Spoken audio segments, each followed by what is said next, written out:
पल बीते लम्हों की अनुगूंज है, हर पल बीते लम्हों की अनुगूंज है। नमस्कार श्रोताओं, अनुगूंज कार्यक्रम में मैं मंगतराम और मैं तपस्या आपका स्वागत करते हैं। आज की कड़ी में हम लेकर आए हैं पख्तूनी स्वाधीनता सेनानी और भारतीय स्वतंत्रता संग्राम के नेता खान अब्दुल गफ्फार खान को, जिन्हें सीमांत गांधी के नाम से भी जाना जाता है।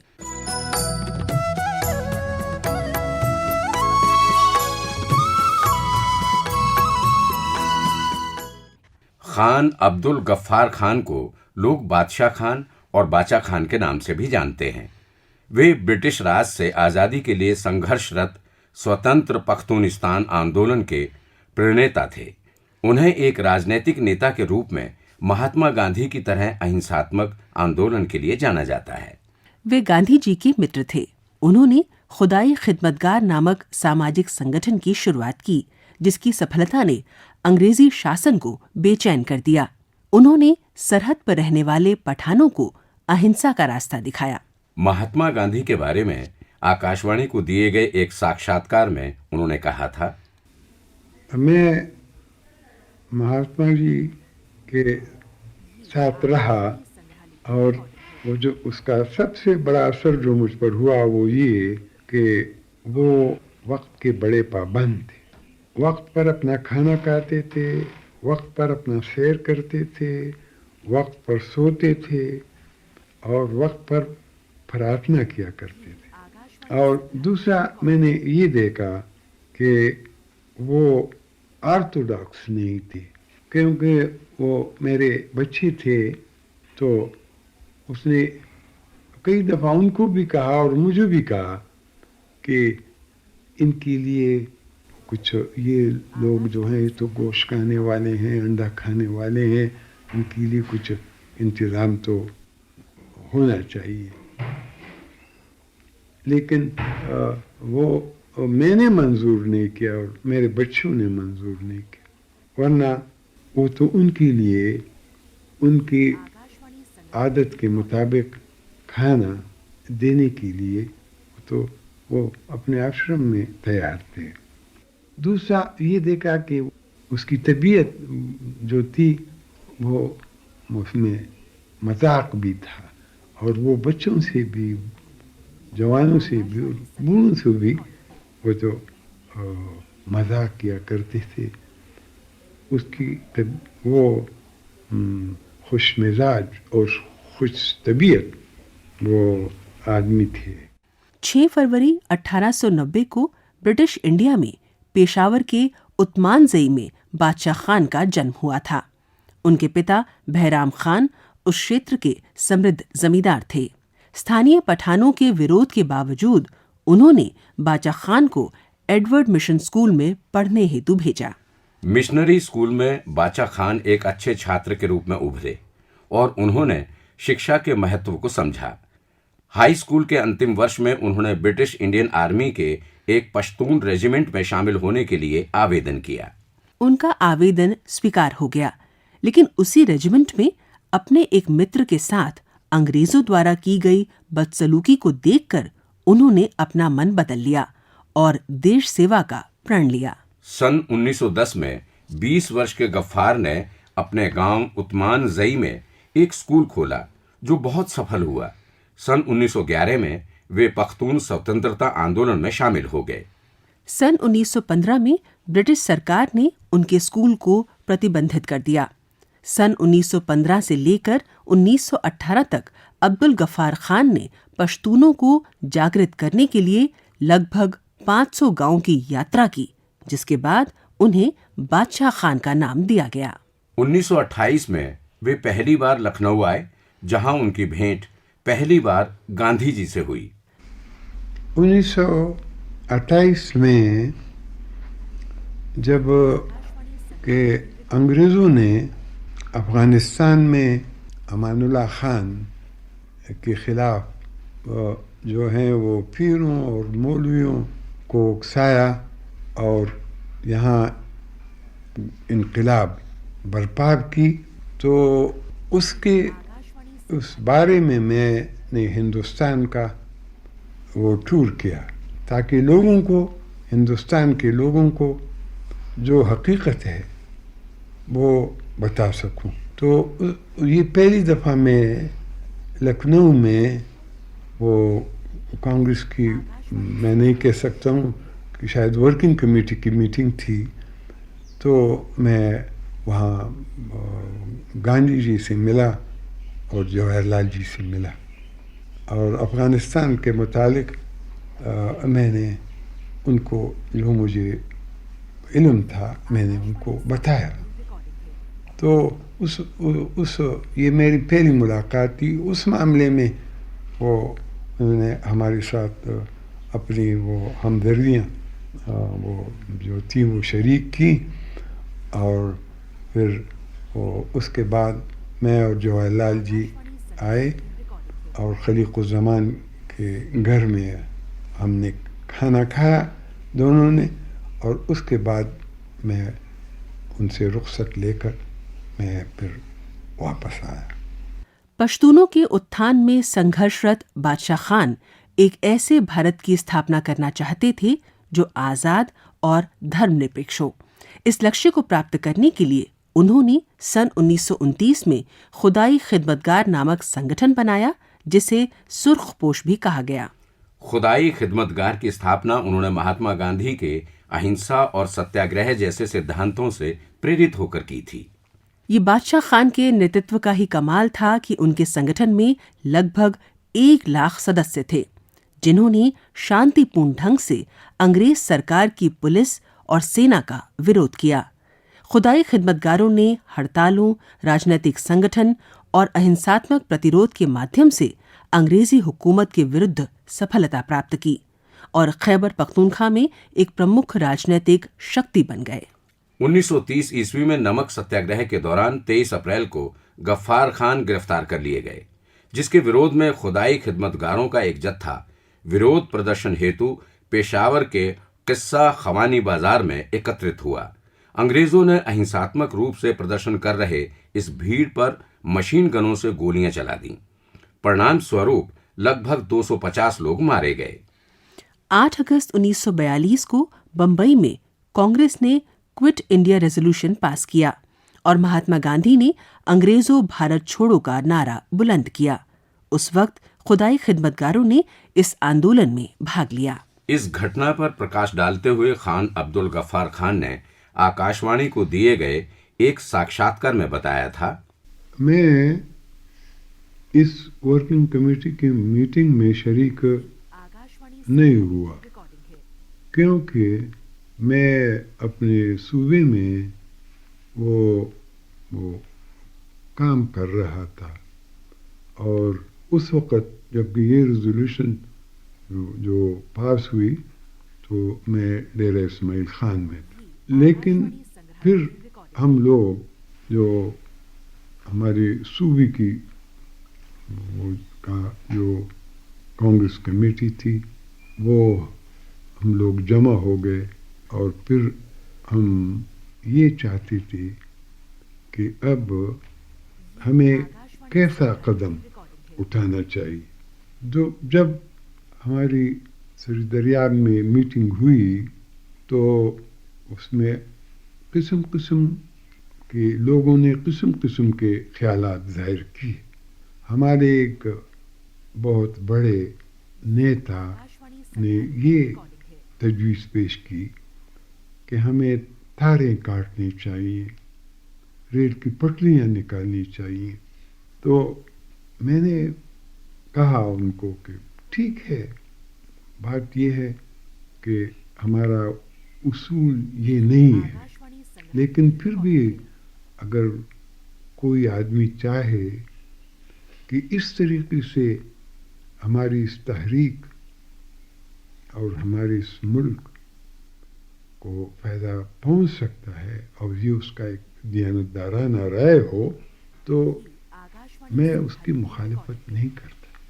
लेकिन सिर्फ ये इतने आप लोगों की खिदमत में इतना ज़रूर कहूँगा कि जिन लोगों का ये अक़ीदा है कि हमें तार काटने या रेल की पटरी निकालने या पुल उड़ाने, इससे हमारे मुल्क को फ़ायदा पहुंच सकता है, हमारी तहरीक को फ़ायदा पहुंच सकता है।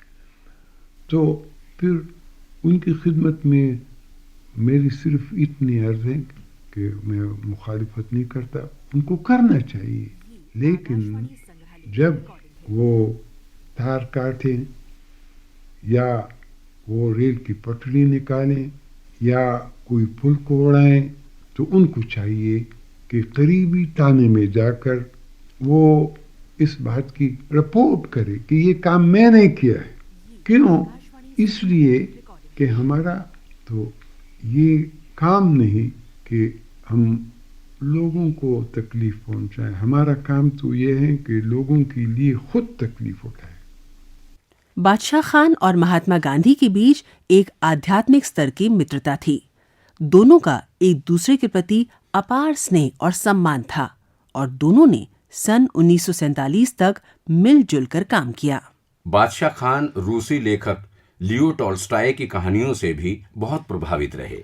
मैंने टॉल्स्टॉय के और किताबें नहीं पढ़ी, सिर्फ मैंने टॉल्स्टॉय की एक किताब पढ़ी, वही वो उसमें 26 कहानियाँ हैं, और उन कहानियों में सबसे ज़्यादा जो मुझे मुतासिर किया तो उसमें एक वो ज़मीन की कहानी है और दूसरा वो मज़हब धर्म, इसकी कहानी है। ये दो चीज़ें जो थी, इन दोनों ने मुझे बहुत मुतासिर किया और इन दोनों से मुझे बहुत फ़ायदा भी पहुंचा। बहुत यही उसमें तो यही असर हुआ कि ये जो हम लोग यहाँ जो उसमें यही किस्सा था कि ये जो हिंदू और मुसलमान और हर एक वो जो आपस में हम लोग झगड़ते हैं कि वो कहते हैं कि मेरा धर्म है और दूसरा कहते हैं नहीं ये मेरा धर्म है और तीसरा कहते हैं नहीं ये मेरा मज़हब है। तो वो उसमें वो इस चीज़ ने मुझे मुतासिर किया कि उसने कहा कि ये तो एक ही चश्मा है और एक ही चश्मे का पानी है और एक ही पानी है, और ये जो है ये वो हर एक आदमी कहता है कि जो मेरा पानी है वो ये तो बड़ा शीरीन है और ये तो बहुत बेहतर है और ये दूसरे का जो है ये तो ठीक नहीं, हालांकि ये तो एक ही वो चश्मा है। और वो ज़मीन का ऐसा कि उसमें वो इंसान, उसने बताया इंसान का जो ज़मीन से मोहब्बत है, उसकी हिर्स, हालांकि इंसान के लिए तो 6 फुट की ज़मीन की ज़रूरत होती। अब्दुल गफ्फार खान के खुदाई खिदमतगार और कांग्रेस ने स्वाधीनता के संघर्ष में एक दूसरे का साथ निभाया। वे खुद कांग्रेस के सदस्य बन गए थे। कई सालों तक वे कांग्रेस कार्य समिति के सदस्य रहे, पर उन्होंने अध्यक्ष बनने से इनकार कर दिया। बादशाह खान महिला अधिकारों और अहिंसा के पुरजोर समर्थक थे। उन्होंने जीवन भर अहिंसा में अपना विश्वास कायम रखा। उनके इन्हीं सिद्धांतों के कारण भारत में उन्हें फ्रंटियर गांधी के नाम से पुकारा जाता है। उन्होंने आजादी के साथ ही एक व्यक्ति की बुनियादी जरूरतों और समस्याओं को हल करने पर भी जोर दिया कि जो बुनियादी ज़रूरियाती ज़िंदगी हिंदुस्तान के आवाम के लिए महात्मा जी मुहैया चाहते थे, वो सबसे पहले पूरी की जाए।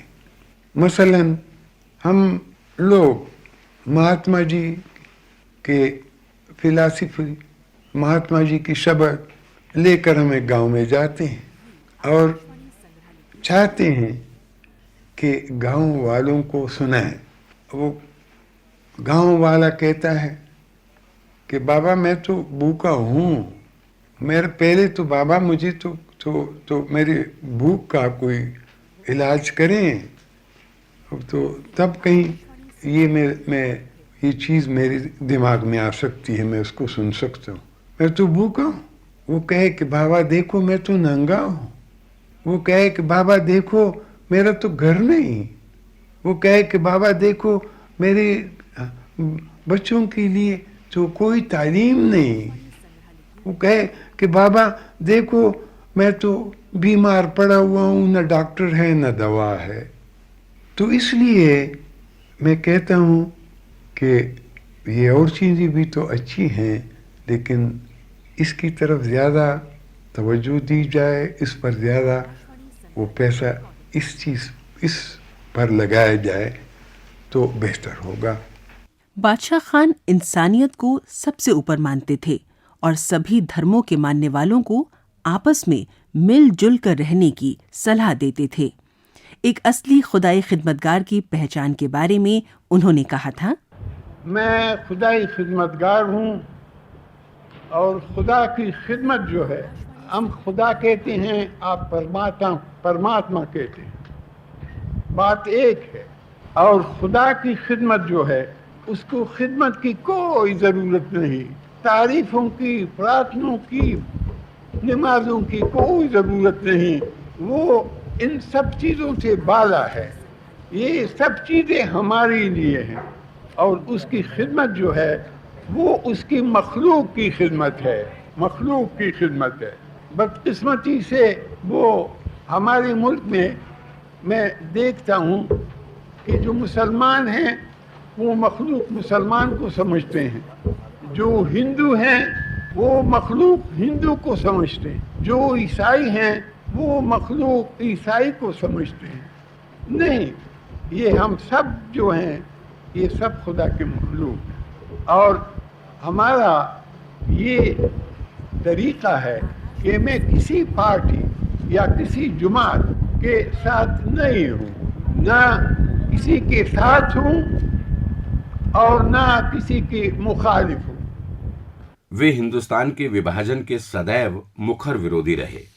अंग्रेजों से देश के आजाद हो जाने और बंटवारे के बाद भी उन्होंने पाकिस्तान में रहकर पख्तून अल्पसंख्यकों के हितों की लड़ाई लड़ी। पाकिस्तान सरकार ने उन्हें इस कार्य के लिए जेल में डाल दिया। उन्हें अपना निवास क्षेत्र पाकिस्तान से बदलकर अफगानिस्तान करना पड़ा। बादशाह खान हमेशा भारत के हितैषी रहे। उन्होंने 70 के दशक में पूरे भारत का भ्रमण किया। वे सन 1985 के कांग्रेस शताब्दी समारोह में भी शामिल हुए। भारत की जनता को संबोधित करते हुए उन्होंने गांधी के सपनों के भारत के बारे में कहा था, मुझे बहुत अफसोस से कहना पड़ता है कि हिंदुस्तान ने गांधी जी का रास्ता छोड़ दिया है। हाँ, लोग गांधी का नाम लेते हैं, उसका किताब भी लिखते हैं, स्टेचू भी बनाते हैं, लेकिन जो उसका रास्ता है, और वो रास्ता कैसे रास्ता है, वो भी तुम्हारे लोगों को फायदे का रास्ता है। गांधी जी को सी क्या, वो तो तुम्हारे फायदे की, इस देश के फायदे की, हिंदुस्तान के फायदे की, हिंदू मुसलमान के फायदे की। वो रास्ता जो था वो हिंदुस्तान ने छोड़ दिया है। और मैं तो फिरता हूँ हिंदुस्तान में, कहीं मुझे अहिंसा नजर ही नहीं आता, सब हिंसा हिंसा हिंसा। मुझे वो प्रेम जो गांधी हिंदू मुसलमान में पैदा करना चाहते थे, वो प्रेम कहीं मुझे नजर नहीं आता। गांधी इस मुल्क को आजाद कराना चाहते थे, हुकूमत के लिए नहीं। ये नहीं कि हम बैठकर यहाँ राज करेंगे, राज के लिए नहीं। गांधी और हमारे लोगों का ख्याल था कि इस मुल्क से अंग्रेज जाएगा, अंग्रेज की हुकूमत जाएगी, तो इस मुल्क की जो गरीबी है और ये इस मुल्क के गरीब लोग जो हैं उनकी हालत बेहतर हो जाएगी। और जो इस मुल्क में झगड़े फसाद, इस मुल्क में तकलीफें, मुसीबतें, नफरत जो अंग्रेज ने पैदा किया है, ये खत्म हो जाएगा। गांधी का नाम क्यों लेते हो? उसके रास्ते पर चलो। चलता नहीं हूं, गांधी का नाम लेता हूं। बादशाह खान ने 98 साल की जिंदगी में 35 साल जेल में सिर्फ इसलिए बिताए कि इस दुनिया को इंसान के रहने की एक बेहतर जगह बना सकें। सामाजिक न्याय, आजादी और शांति के लिए जिस तरह वो जीवन भर जूझते रहे, वो उन्हें Nelson Mandela, Martin Luther king junior और महात्मा गांधी जैसे लोगों के बराबर खड़ा करती हैं। सन 1984 में उन्हें नोबेल पुरस्कार के लिए नामित किया गया। सन 1987 में भारत सरकार ने उन्हें देश के सर्वोच्च नागरिक सम्मान भारत रत्न से सम्मानित किया। 20 जनवरी 1988 को पाकिस्तान के पेशावर में उनका निधन हो गया। तो अब हमें यानी मंगत राम और तपस्या को दीजिए अनुमति। नमस्कार।